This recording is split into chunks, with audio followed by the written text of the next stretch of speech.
Welcome to this third edition of BikeOut, the World Bike Forum's hangout on air.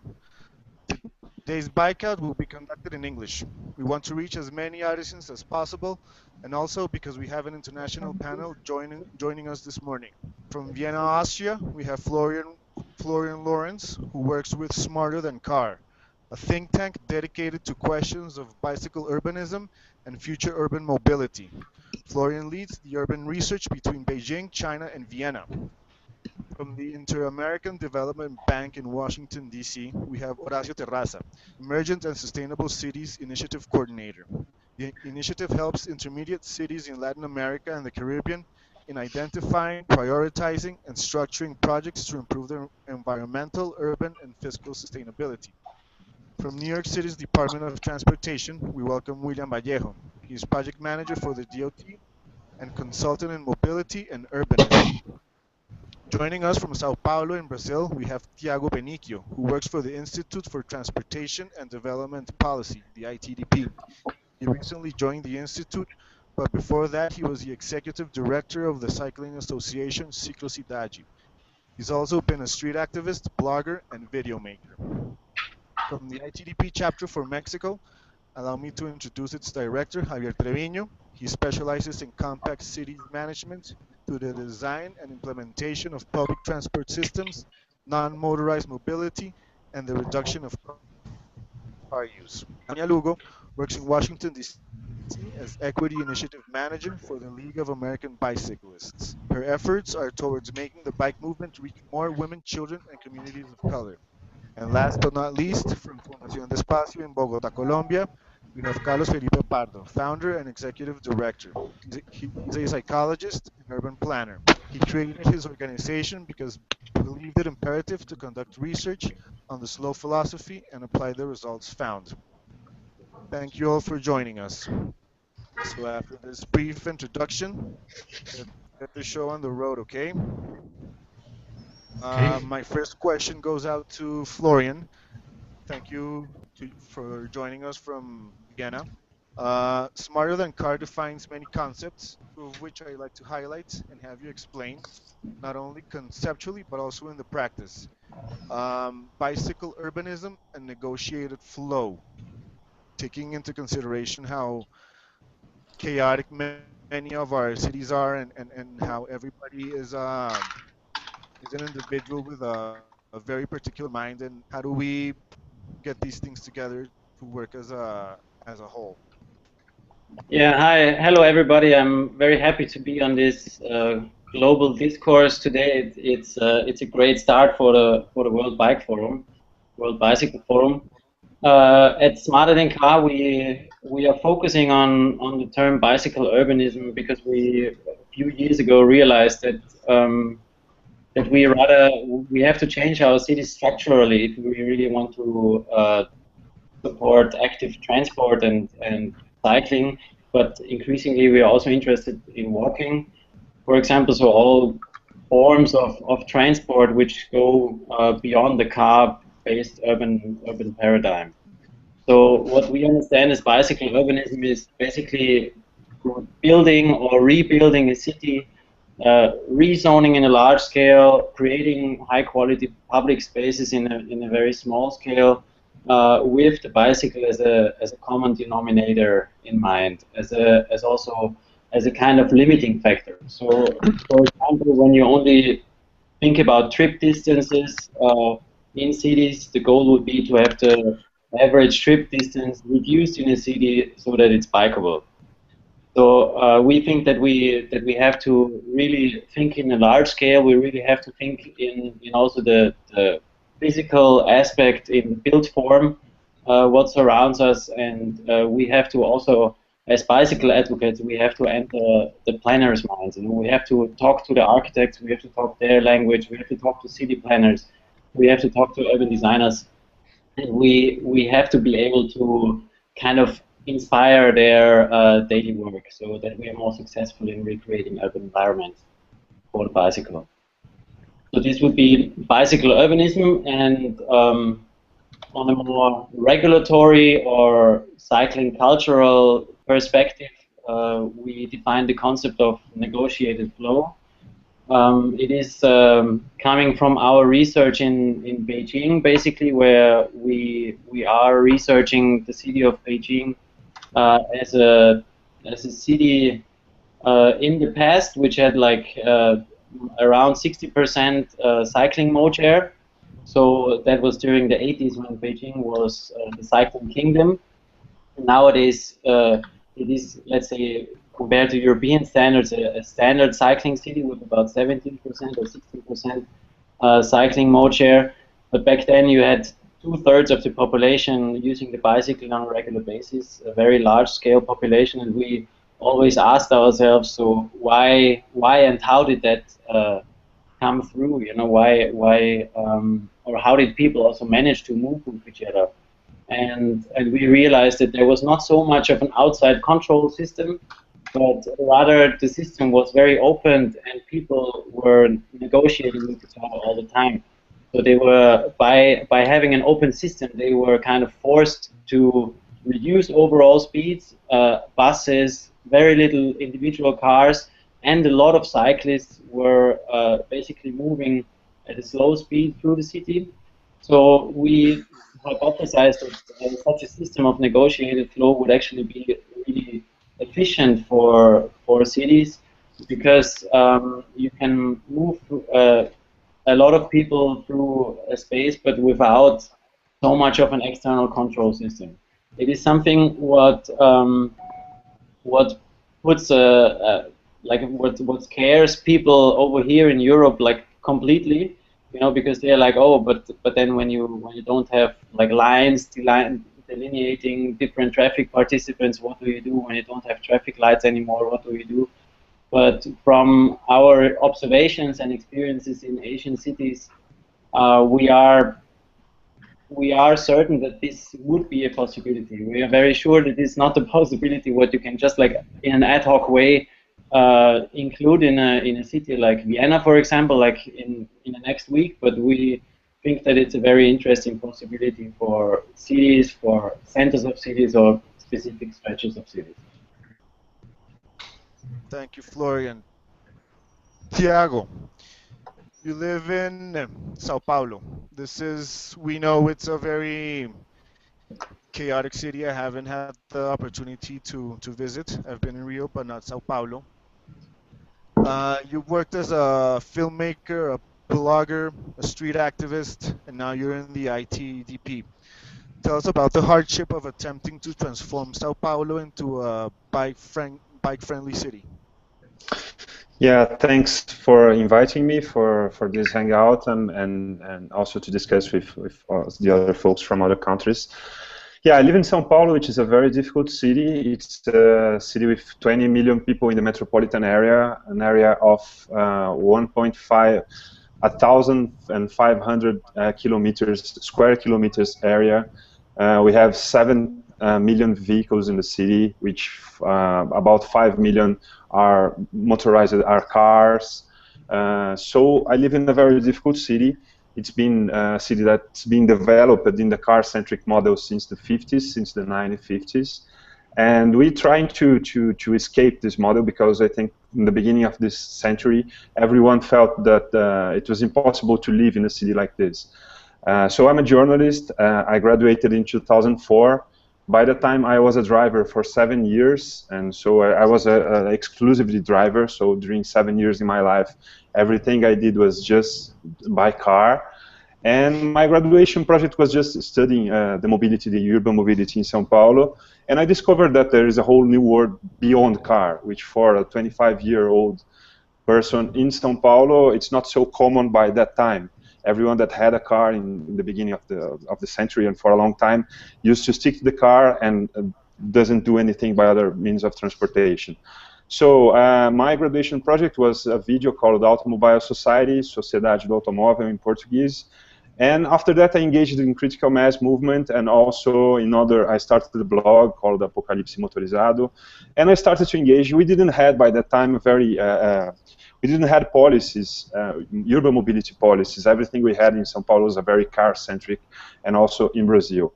So I think what happened in São Paulo in the beginning of this century is that We live in this very difficult city. People that were taking 10 years ago 15, 20 minutes to go to work, now they are taking 45, 1 hour and a half. So the situation got really bad for everything. And what I think happened, and this I'm talking about the people that live in the center of the city.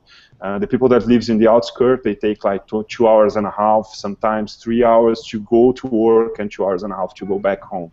So it's a very difficult situation for the people, also for the economy, also for the air conditions. Everything is really, really bad, and I think São Paulo is worldly famous for being a very difficult city. But what I think happened in the beginning of this century is that there is a very powerful and vivid movement of the civil society engaging on the change. So cyclists and also non-cyclists saying, we can't live in a city like this, you need some changes. And the bicyclist movement, I think it's all over the world, is a very powerful and creative movement. So I engaged in this movement in 2004, as I said, but there are people that has been activists for the bicycle movement for more time. And as we didn't have any infrastructure by that time, in 2004, 2005, bicycle infrastructure, I think what this powerful movement created was a sense that we need to share the road. So I think our first victory here in São Paulo is different from other cities. I think we first conquered a little the culture and the minds of the society to say, first, that we exist as people that ride bicycles, second, that we need respect when we ride our bicycles, and third, that we need some better conditions to ride our bicycles besides respect. So after these 10 years, we got a new mayor 2 years ago in 2012. And I think all this critical mass, not only the critical mass movement, but all the critical mass as a society pressure, sticking to a very positive momentum to elect this new mayor Haddad that is changing. It is starting to change some things in São Paulo. There is a project of building 400 kilometers of bike lanes in the city. We also have a master plan that is changing a little the landscape of São Paulo, but it's still a very difficult city. But I think what São Paulo can show to the world, and I think what our experience can show, is that even in the worst conditions, it's possible to change. It's possible to get a better city, and all this powerful and very vivid movement that we created and that I experienced here in São Paulo is starting. It's just the beginning of some very positive changes here. And it's good to see that it's going on all over the world in big cities like São Paulo or even in small cities. Exactly, the capacity to change from bigger cities and as well as small cities. And now talking about smaller cities, Horacio, our oil-based economies and lifestyle have taken its toll on the world. The consequences from climate change are evident. The economic growth of emerging economies or cities is literally stuck in traffic, as Thiago was just saying. The health of citizens is deteriorating, etc. How can emerging cities and the work the IADB does in making them sustainable be a good example or reference point for bigger cities and other small ones as well? Good morning, guys, and thank you for having me here. I think as you said already, this is a great kickstart for the event. So let me take on that question. My feeling and the bank's feeling, and I'm going to give you the 1-minute version of why we engage with what we define as emerging cities. What we devise is a tool to deal with emerging cities, and we define them as cities that are growing economically and demographically above the average of their countries, and also cities that are between 100,000 inhabitants and 2 million. And why these cities? First of all, I mean, we know that the cities are the economic engines of the countries and etc. We know all that, but the bank feels that we can really have an impact if we work with these cities. I think the Sao Paulos and what Thiago was saying, the Sao Paulos, the Buenos Aires, the Bogotas are already beyond our capacity of transforming the city. I mean, we can collaborate, but these cities have the capacity, they have the economic resources, the human resources, but we feel that these other cities, what we call emergent, the secondary cities, we still have a lot to do there. These cities are as I said, are growing faster. So how we can intervene, how can we help them? For that, we devised this new tool, which is essentially a rapid assessment of the city in terms of sustainability. We help the city identify where the problems are, prioritize them, and then find specific solutions for those problems. And we finance all that, and this is just on grant basis. This is not loan money. And we put all that together in an action plan. But I think that the most interesting thing is that climate change, and that is what your question is really pertinent, in the sense that climate change is all time in every single topic treated and dealt with. I mean, even one of the priority criteria is climate change, is how the city is able to adapt to climate change. So, having said that, we are very concerned about mitigation, but we are even more concerned about adaptation, how cities are going to adapt. So, going back to the city, to the biking itself. Early on the methodology, I think after the first round of cities, we have already worked with 40 cities, and we plan to have 50 by the end of 2015. But I think early on, after the first round, we understood that all our cities had lost their culture of non-motorized mobility, and really walking and biking was something that biking was on the surge, but still it was something that had been lost, and was an essential part of our culture. So how to put that back into the picture?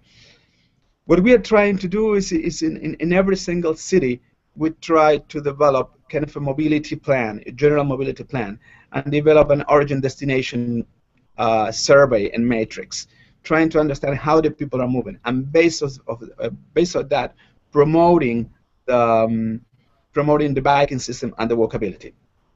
What we find essentially in every city is that, as Thiago was saying, I think that there is much more interest in secondary cities, but still the basics are not there. I mean, they want to build a bike trail, but they are not 100% sure if people are going to use that bike trail.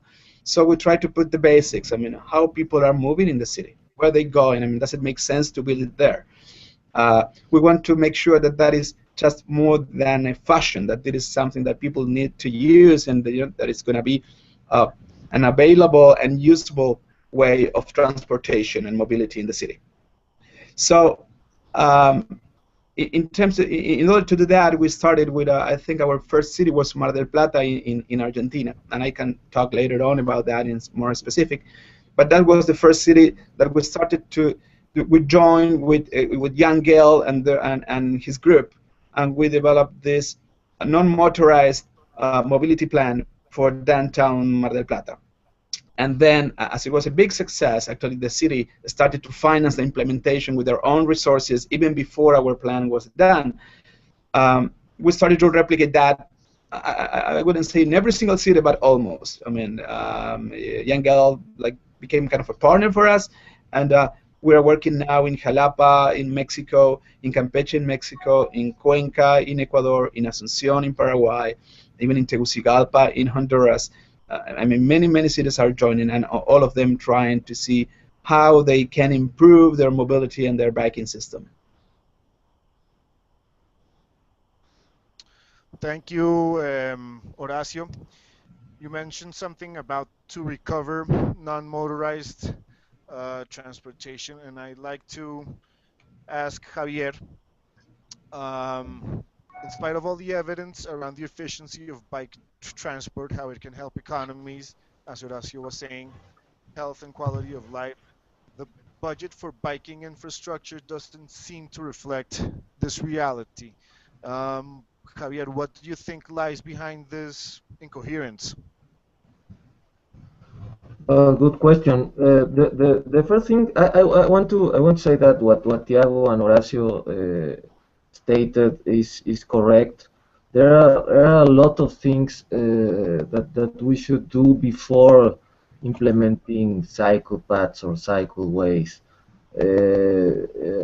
I mean, governments are always rushing, but it's the more they rush, the less they deliver. So it's kind of strange. Our like idea of always making cycle paths that as the only solution. So it's nice to hear that it's kind of everyone is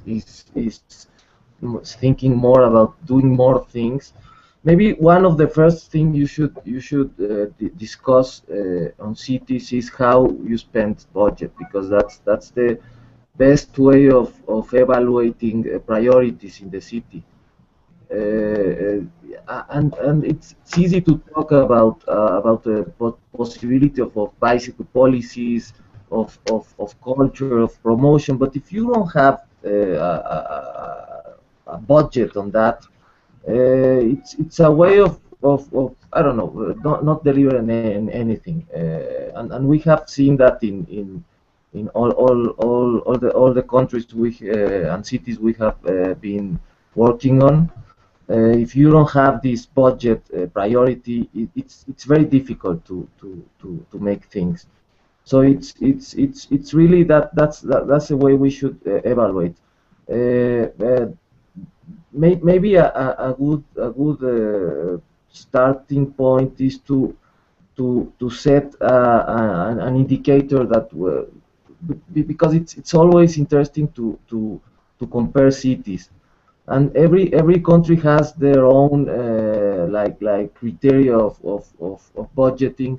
So it could be a good idea to have these cross country indicators to analyze how we are doing things in this. For example, in Mexico, the last 4 years we have been monitoring budget, and less than 1% of budget on urban mobility is dedicated to cycling. So it's very difficult to do things like that, but we want to compare. I mean, we have been seeing what is doing Sao Paulo, Rio, Buenos Aires. We want to know if we are doing things correctly in the budgeting area or not. So and that's only one thing. We have to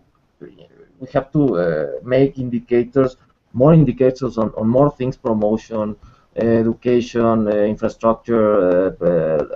I don't know, more things, but cross-country indicators. Because if not, it's easy to say that we are doing things good, but if we need to compare with other cities, I know. ideally with cities that are not Amsterdam and Copenhagen.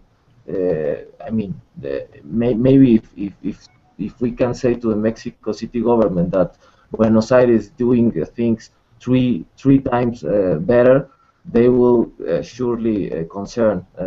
Because if we compare with Copenhagen, they can say that, well, that's Denmark, things like that. So maybe that could be a good idea to work on. Javier, sorry, if you, I hope you can hear me. I mean, I think I would complement this by saying two things, and one is that cycling policies are very cheap, and the money is always there. It's so then, because I know that you agree with me, it's an issue of just finding the money, which is already there, but is being spent wrong and being spent in very expensive, useless things when cycling is much cheaper. No? Yeah, yeah, yeah. That, I mean, yeah. Always we can say that there's no money and we have to search it outside, or making I don't know, some kind of new tax or something like that. But yeah, we have money. We I mean, we are poor countries, at least in America Latina, but we have money. I mean, the problem is how we spend that money.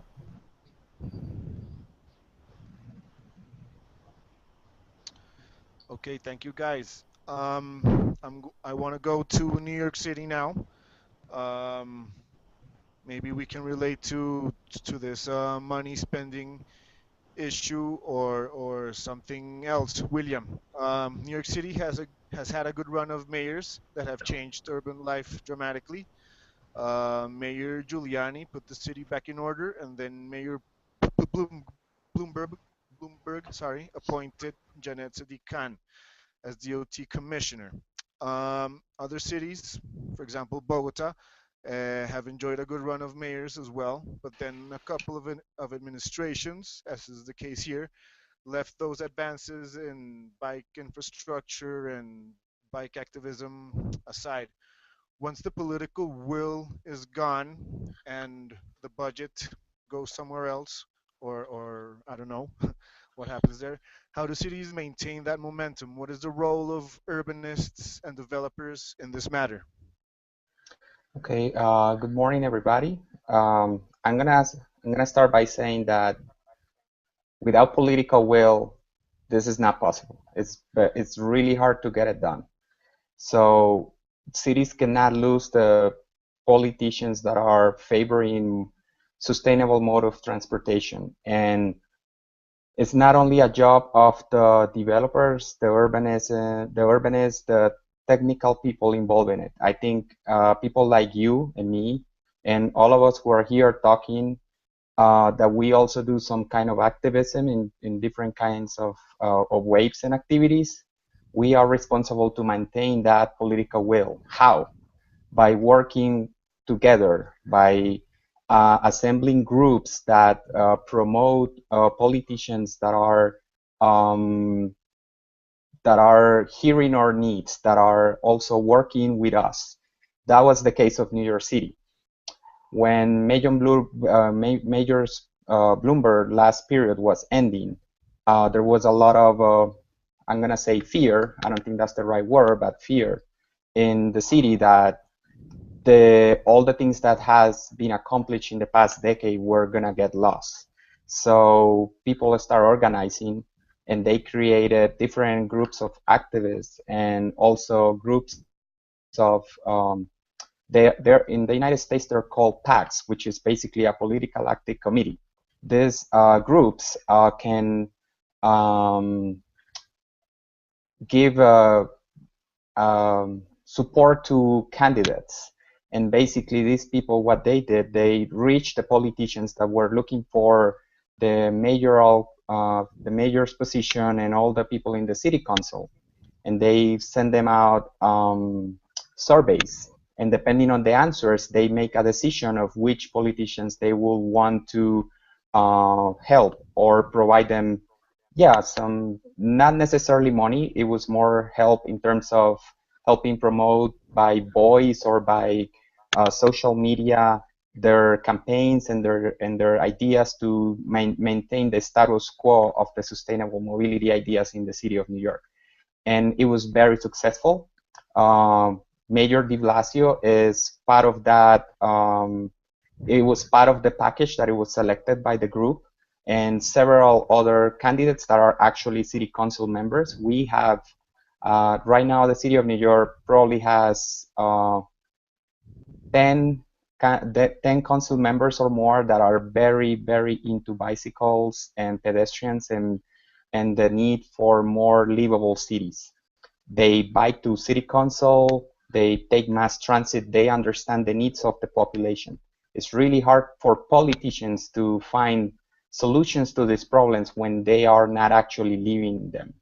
If they not use mass transit, if they not ride bikes, if they not step out of their cars and start actually living and understanding the problems that their constituents are dealing with every single day, is going to be really, really hard for them to give them proper solutions.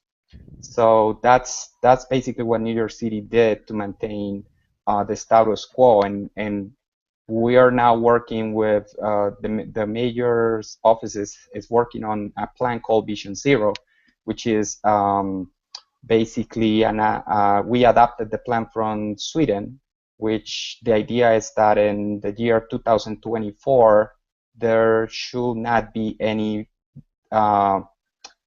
deaths on our New York City streets. That's the goal of the plan. I think it's a very big challenge. It can be done, and we're little by little, step by step, we are working on trying to pursuing that goal. Now, in terms of the help from the technical part involved, which is us, the people who work in urbanism and the people who work in engineering and all the technical fields related to the bicycle and all the sustainable planning and mobility. I think uh, we need to focus on creating policies that allow us to do the things that we need to do. There's regions, for example, I'm going to say in Colombia, it's sometimes you try to do something, but unfortunately the policies and the laws that regulate the design, for example, of certain facilities doesn't allow you to do what you need to do, knowing that there's many examples around the world that allow you to do this without any problems. But that's one major thing that they need to. Another thing from the developers, I think the developers need to start understanding that the bike, it's a mode of transportation, and they need to start providing better facilities in the buildings. I'm talking about residential developers. Right now, there are cities, for example, Toronto. Toronto has some new buildings that are getting constructed in the downtown center that they do not have any parking spaces at all, but they do provide bicycle parking. That's one way that developers can help to promote these sustainable practices. Thank you, William. So basically, we have to be out there, keep on biking, and do our share of the work as bikers. And with this, I'd like to ask Adonia. In the league's website, it says you're connecting the dots between grassroots bike cultures and formal advocacy. This helps uh, to promote the bike movement. What relations have you found in connecting those dots, Adonia? Well, great. First, I'll just say I'm excited to be a part of this conversation, and I've been having a good time tweeting about the topics that other people are talking about, and to kind of bring some of it together. In the United States, the bicycle advocacy world for the last few years has gotten very focused on top-down solutions. So looking at ways to increase facilities for bicycling in the streets and changing our standards for infrastructure design. And there has been a sort of tension between that focus, which uses state resources, which uses state authority to legitimize bicycling, and the reality that actually most of the people who bike commute in the United States are very low-income people, and actually may have an incentive to want to hide from the state and are very disengaged from state authorities. So what I've been looking at with my research as an anthropologist and now working for the League of American Bicyclists is how can we use bicycle advocacy both as a civic engagement tool to connect more Americans to these kinds of public decision-making processes that maybe they've never been a part of before, and also how can we recognize that there are many ways of using bicycling right now that we don't really capture in the kind of policy work that we're doing or the kinds of advocacy strategies we use. So, so what can we do as the professional advocates to elevate more voices from the grassroots to be a part of the conversation? So the way that that's taken shape has been very much about looking for bike clubs and community bike rides that are focused on a particular kind of group identity. So in the US, there's a very strong network of groups called Major Taylor clubs that has become a good connecting point for many African American bike advocates.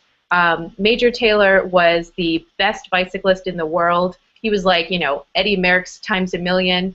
At the beginning of the 20th century. He won all of the races, he was a huge celebrity, and he was black. And he ended up losing his fame and dying in obscurity, and he kind of got revived as a symbol of black bicycling in the 90s. And so now there are these clubs all over that ride together and get involved in community work as well. So that's a good example of how there's this human infrastructure that supports bicycling that is a really important component of doing what Horacio was talking about with adding bicycling back in, because we have created a transportation culture in the United States and all over the world where riding a bike, walking, using public transit is seen as not as good. Driving is definitely the kind of top of the heap in terms of showing that you're a person of means, you're a person of status. And so finding out how to change that perception that bicycling is not a acceptable choice, or bicycling indicates that you're, not really doing so well economically. It's going to take finding out what people think about bicycling in their own communities, in their own kind of, local contexts, and building from there. And unfortunately, there's been, again, with this focus on these top-down strategies, there's been a very alienating effect where when bike advocates have made gains around getting in bike infrastructure projects, cycle tracks, things like that, there's a lot of people who are living in cities where that's happening that don't see it as a benefit for them. They don't see bicycling as something that has a positive impact on their community. And so we have a lot more work to do to actually help transform what people think about bicycling and active transportation. And so my work is very focused on just getting to talk to people who are doing grassroots community work with bicycling, even before they get to the, wanting to talk to the city level. It's very much people who spend time together on their bikes. What do they think about bicycling? How does it fit into their community? And figuring out how to link that kind of energy up with the more policy-oriented planning work that many bike advocates do. Thank you, Adanya. You mentioned something very important. That's sort of trying to reach out, trying to make the bike reach everybody, all socioeconomic levels. And I would like to ask Carlos in Bogota. In my experience in Bogota here, first it was about making the case that bikes aren't just for people from lower socioeconomic levels. We used to see a lot of doormen, gardeners, construction workers. Nowadays, I see more people in suit and ties riding their bikes, ladies in their work office skirts. Now it's about making the case that bikes are more time efficient means of transport. Uh, your foundation, Espacio, established that a few days ago in Bogota's Bike Week. What come next? What comes next? How do we normalize the use of bikes not only in Bogota? Oh, Carlos, did you Hi. hear the whole question? I was offline, but now I'm back. I have a Okay. terrible internet. No, I was saying that Bogota first started out making people understand that bike transportation is just not for lower income people. Now we are trying to make people understand that it's a more time efficient means of transport, and you did this with the activity last week in the bike week. That the bike was faster than any other mode of transport by 13 minutes, if I'm not wrong. What comes next? What do we do to normalize the bicycle as a mode of transportation? Okay, so yeah, we did something which is not new because we in Despacio never do new things. We just repeat what others have done successfully. So the commuter challenge is something that Tiago has done, that Javier has done, and that many other people have done in other cities. But then we wanted to show it very clearly that regardless of the potential very high speed of a car, moving in a car in a city like Bogota is absolutely stupid.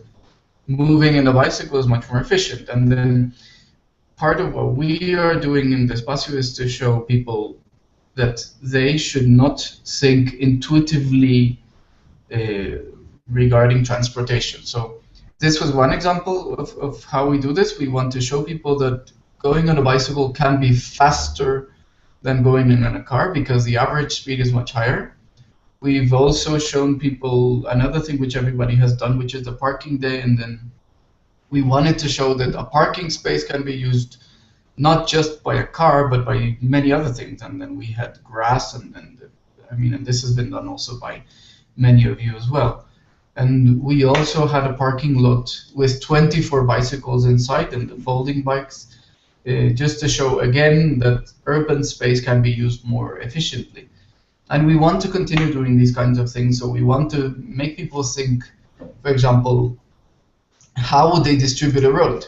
If they have 10 meters of a road's width, what space would they assign to each mode of transport and why? And sort of make them think about this a little bit more clearly and make them think about the use of space, the use of time, and speed, which is something really conceptually weird, but it's very useful for people to really see an example in the ground. And then I have not answered your question, which was how do we normalize the use of bicycles? So there was one saying that once I heard from somebody from the Netherlands, I think, and he said, well, the difference between a cyclist in the Netherlands and any other place in the world is that the cyclist in, for example, Bogota is called a cyclist. The cyclist in Amsterdam is called a citizen. Because it doesn't really matter. It's the day that a person using a bicycle is not called a cyclist, but a citizen, then we're fine. And then we'll see that the bicycle is just something which is normal and not something which only people who are dressed as Spider-Man are using. That, I think, should be the goal. Exactly not. I mean, a person who rides the bus isn't a busist. I don't know how. Yeah, busist. There's not even a word for that. So yes, I understand, and I think that's very important what you just said. Trying to get that label off. Horacio, you wanted to comment on this. Yeah, thank you, Juan Manuel. I mean, this is more a question for Adonia. I mean, I found very interesting what she said, and and this is, yeah, it's more a question for her. But I don't know if you are familiar, Adonia, what was going on in Washington, the transformation that city went through, essentially more under the last mayor, Mayor Fenty, in terms of bike lanes. But it was kind of just the opposite effect. I mean, it was seen from the population, and the mayor was accused of providing more bike lanes was giving more space for the rich people, because it was seen as the biking was used by rich and hip people, essentially white people. So, I mean, he was caught in between doing something that, of course, made a lot of sense, but being accused by, maybe 70% of the population of taking space from poor people that needed cars. I mean, it's kind of a crazy thing, but that was the word it was working. So, is that a pattern that you see in the US and some other places? Because also what I'm seeing in Latin America, and maybe this is a question for everybody, is that biking is becoming hip again. I don't know if a way of transportation for everyday thing, but during the weekends, I've seen every single city, a lot of people biking more as a sport, right? Something that didn't happen 20 years ago or 15 years ago. That this is a big change. Yeah, well, I think the baseline problem is that in the United States, being able to drive your car it's seen as a human rights issue.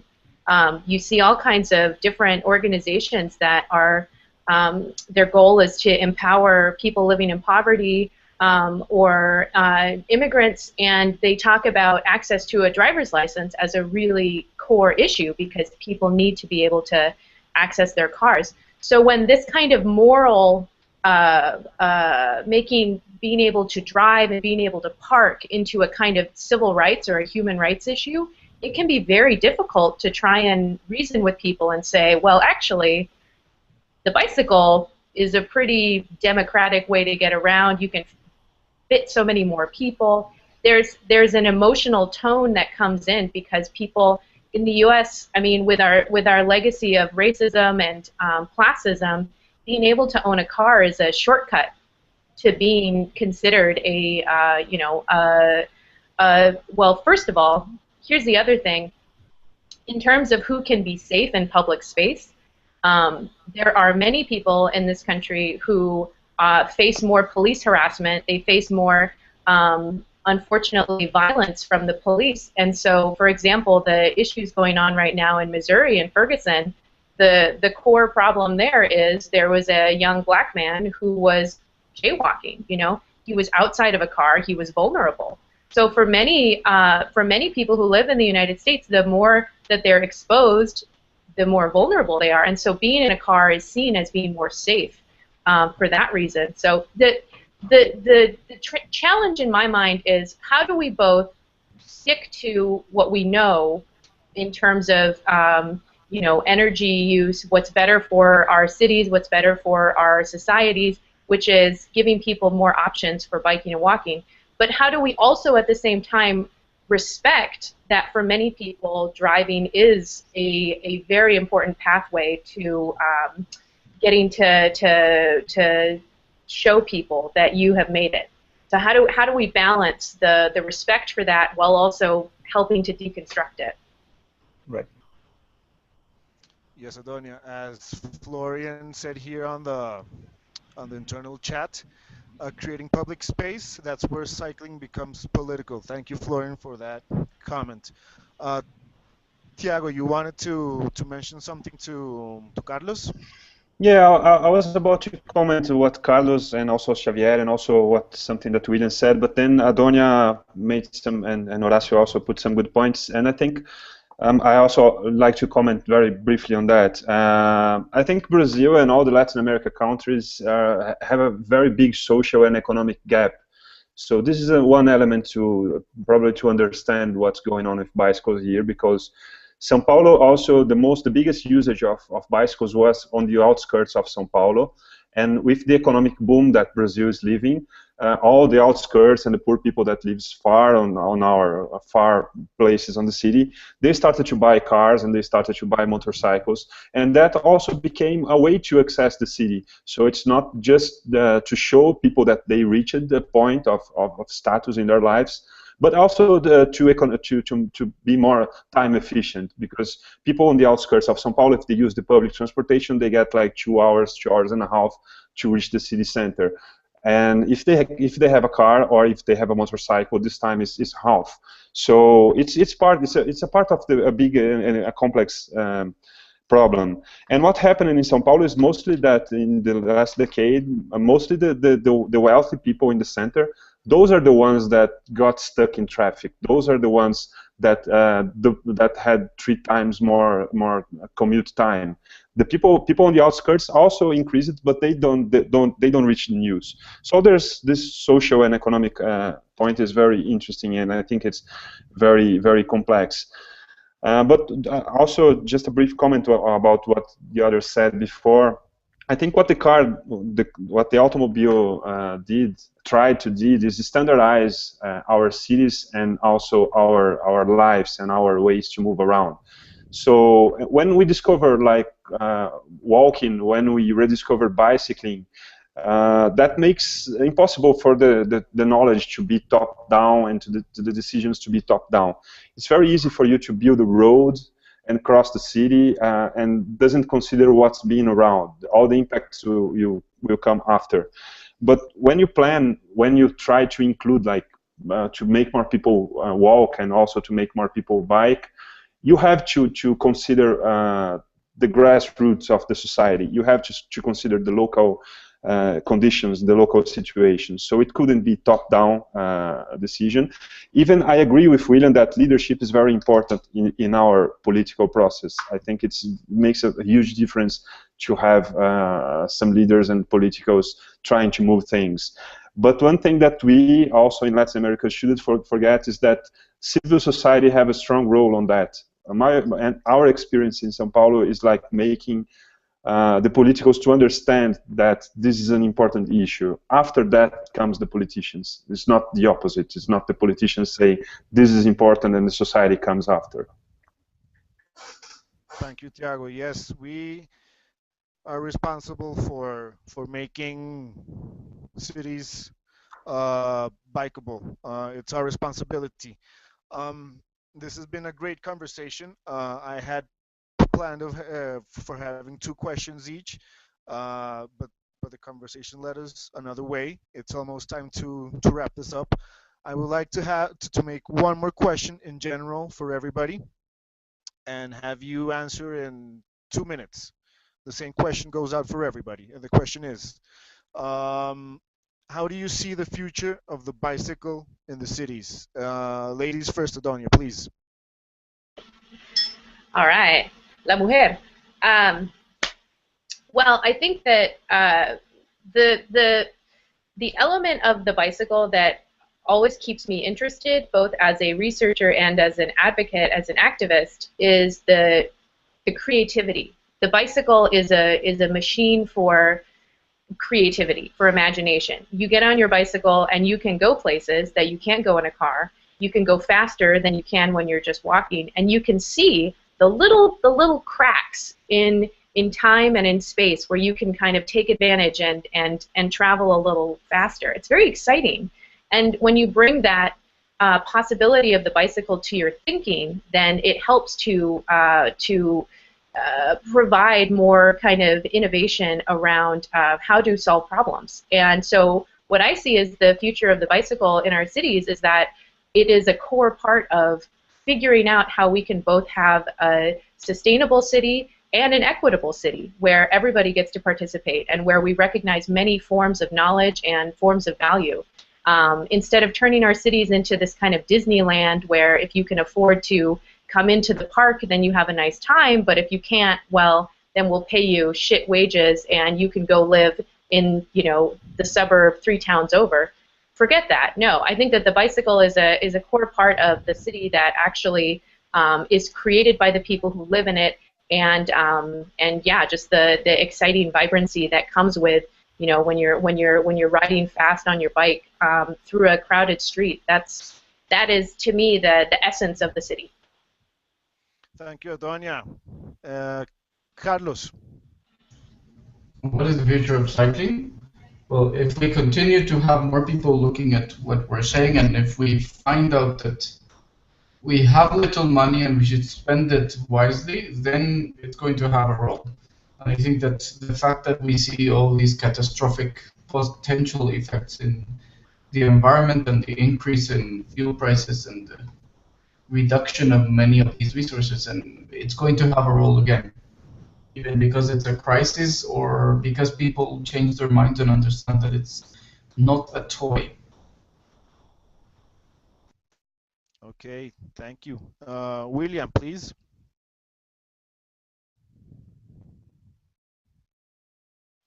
Okay, so I think the future of the bicycle in the cities is very promising. I think a lot of countries are starting to understand that there's a lot of problems that can be solved by including the bicycle as part of the transportation system of their own cities and municipalities.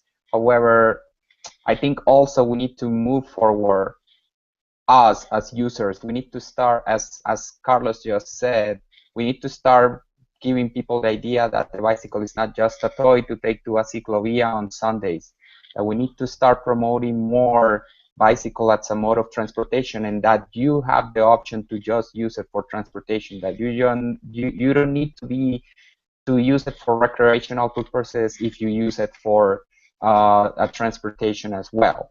Bicycles are going to be they're going to be a big part of the changes that are going to happen especially in the cores of cities, but these changes also need changes in urban land uses. They also need changes in the way the density that we apply to our cities. We need to design our cities to make them smaller, to reduce distances, so people also start considering the bicycle as an alternative to be used as a mode of transportation.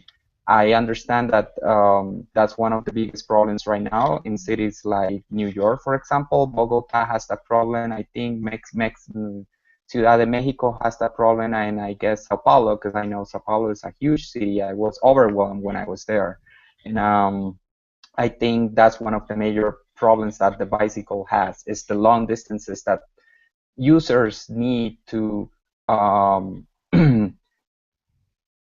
the distances that the users need to complete in order to go from point A to point B. But if we start making changes to the way we build our cities, the way we generate more public spaces, and the way that we create more transit-oriented developments, and we increase the density of our cities, we're going to see more people moving towards this mode of transportation. I think it's going to be a primary factor, and it's going to be a primary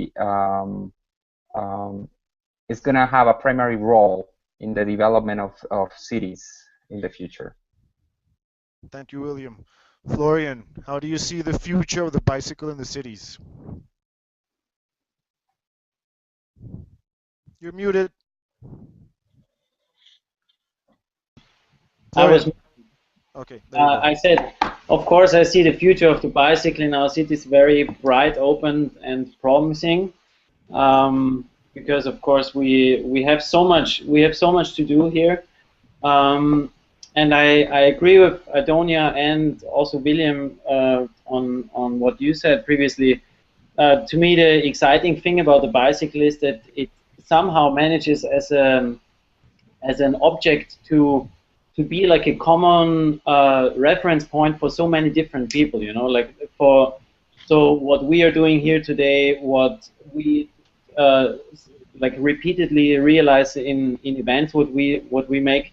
The bicycle is fascinating for a manager sitting on it for sport purposes, but also it's a very great tool for people just organizing their daily mobility needs. And that's where we have to, I think, put together different scales, different strata of society.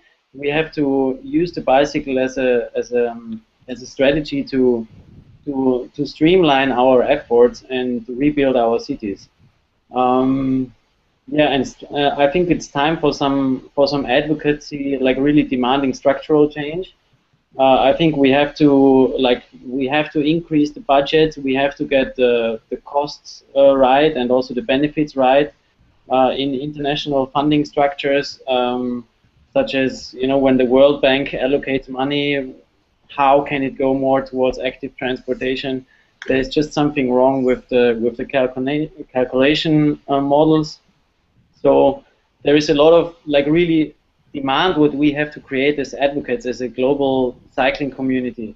And I think this is the really interesting part about the World Bike Forum also, that we can create such a demand and such a request for change. And then also the political leaders will follow, because they will realize, hey, that's a good idea, that's really efficient, that brings benefits to everybody. So I'm very excited about this process, and yes, of course, I'm very excited to continue that in person in Medellin. Yes, and I think I used my 2 minutes. Thank you, Florian, and thank you for those cool flags of the bike forum. I want one of those. I don't have one to put on my background. Yeah, we created them because we made some rides in Vienna, where we were riding around and inviting the embassies for the World Bike Forum. You can see that on our Facebook page. Thanks, Marika. Excellent. Javier. Yeah. How do you see the future of bicycle in the One cities? interesting thing is this the top down, the down top, or Hello. We have lost communication with Javier. Tiago, you wanna help us, please, while we recover, while we regain Javier? Yeah, Yeah. I can go with my 2 minutes. Oh, I think Javier is back. Do you want to go, Javier? Or? No, please. Okay. So I think to answer your question, I think bicycles are an unavoidable tool for the future. I think no city will be able to avoid it, and I think even no citizen will be able to avoid that as an option. I like a lot the idea that Pardo brought about the bicycles being an option of transportation. And I think as an option, it will be even more and more available for people, and people will discover that it provides this crack, as Adonia said, on a very standardized life and a very standardized cities. Bicycles is a tool to discover a new city. That's what happened with me. I was living in 7 years, a very boring commute, and I discovered that my way from point A to point B could be a better way. And also, I think it's a tool that puts people and puts cities back into the human scale, which is I think one of the biggest potentials of the bicycles, and also of walking.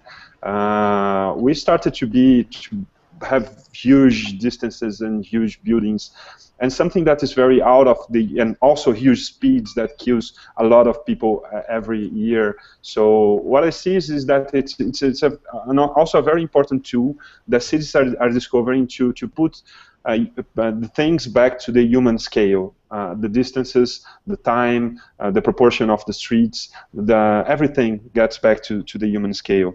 And I think there's a space and there's the need for everyone that is engaged and that believes that it's an important tool. There's a space, and I think there is important work to be done in all of the instances. I mean, all the knowledge involving bicycles and bike planning, it has to be very localized. It has to be developed along with the communities, along with the people. There is not a word bicycle manual for bike planning. There are some manuals that give some guidelines, but you don't have a word bicycle manual. So I think it all has to be developed. It's a new old tool that we are rediscovering, and that is making some very good changes in our lives and in our society. So I think it's an unavoidable future, luckily for all of us. Okay, thank you, Thiago. And now back to Javier, please. Yeah, no, this issue of the top down, down top, it's interesting because maybe one of the things that need Washington is what we have a lot in Latin America, and one of the things we lack here is one that you have a lot there. No, so for example, we are working a lot in Mexico to give the bicycles this idea that it's not only a tool, a device for poor people to get to their jobs, but it's also something hip. It's kind of a strategy here. Maybe in the U.S. it's not. It's maybe the contrary. So I mean it's a matter of local strategies, as Thiago pointed.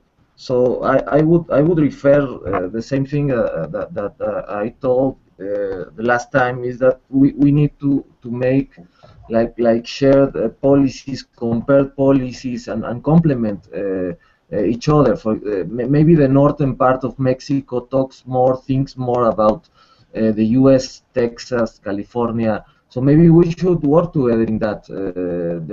They see more maybe in Tijuana, in Chihuahua, in Monterrey. They see more San Antonio or I don't know, Los Angeles than Mexico City. So this sharing way of doing things, maybe we can work more together. The forum next year is a good opportunity to start with that. Thank you, Javier. We have two other participants that want to comment on the pros and cons of the HIP strategy. Very important point, or very relevant or strong influential point you mentioned. Horacio. Yeah, well, my point related to that was more to the future. I think that it's worth discussing a little bit more about that. I think it's a very interesting topic. Just to close in my time, I just sent the message of the link that we have for our indicators from the initiative, and this is a way of responding to what Javier said at the very, very beginning that I think was important. I think that, I mean, if you don't have indicators and there's no way to compare yourself, it's very hard to understand where you are. So that's what we are trying to do. We developed these indicators, and we included how many kilometers you have in the city of bike lanes, right? And of course, these bike lanes have to make sense, and this is what I said at the beginning. It's not enough, but at least this is a good a good move forward.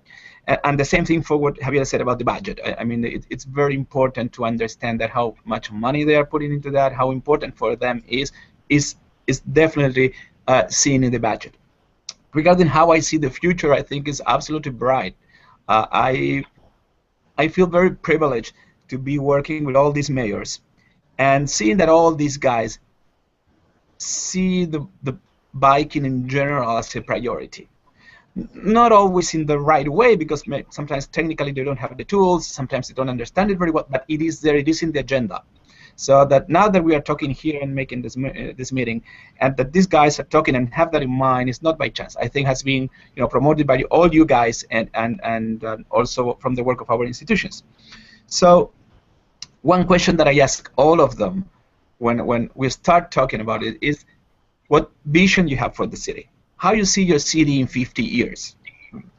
And this is something that, it seems very, very basic. I mean, you should think that all these guys have a clear idea about what the vision is. But no, I mean, most of the mayors and the teams are trying to solve problems on the day-to-day basis, and they don't have a clear vision. But what I'm seeing, what the trend is, and unfortunately cities like Sao Paulo and Buenos Aires and Bogota are setting the trend, is, biking is something important for the city. And there are many reasons why I think it's hip, and that's a great discussion that we can have afterwards. But it is there, it is in the agenda. So my feeling is that, I mean, definitely this is on the growth, and we're going to see more and more bikes on the streets. Thank you, Horacio. Adonia, you wanted to add a comment as well? Yeah, well, I think as Horacio said, this is a conversation we can have maybe in another hangout or at the forum itself. But right. This question of what is good and what is maybe not so good about the HIP strategy, because that is happening very much.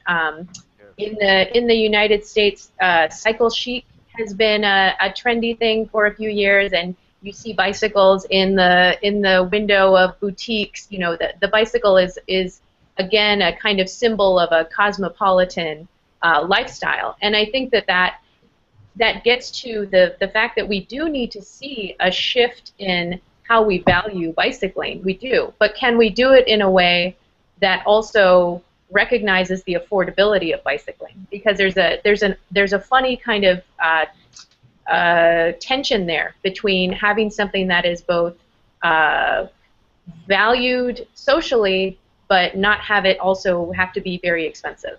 That's the tension I see.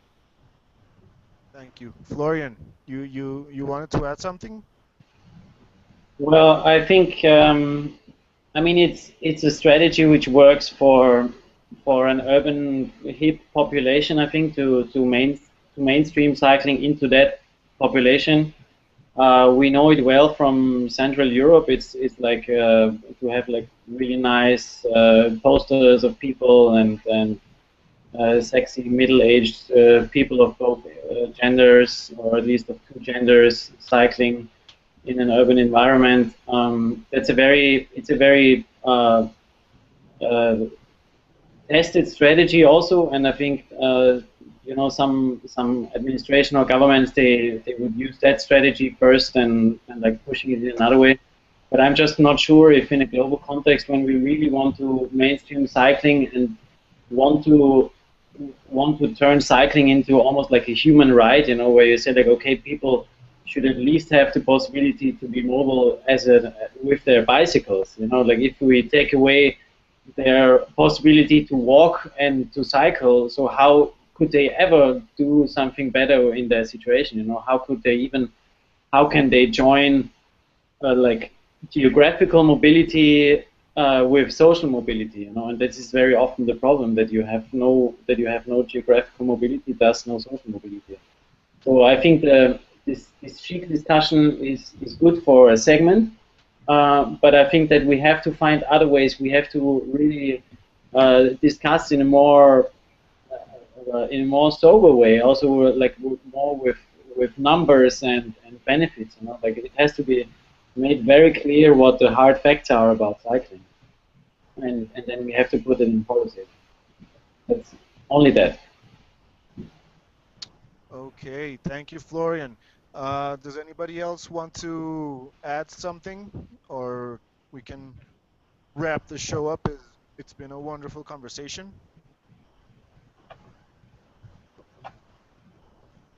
Okay, everybody's done. So yes, thank you everybody for coming and participating, sharing your ideas, experiences, and thoughts. It was an excellent conversation. I had two questions for everybody, but the show guided me elsewhere, so this is marvelous. I want to invite you all next week. We have another hangout. We have three participants already confirmed. Miguel Silva from the Instituto de Estudios Metropolitanos y Regionales, Darío Hidalgo from Embark, and Jimena Rivera from Bicinavegantes in Villavicencio. This next hangout will be conducted in Spanish once again, but we need to have more English conducted bike outs as well. So thank you very much for coming and goodbye. See you all next Friday. Thanks. Bye.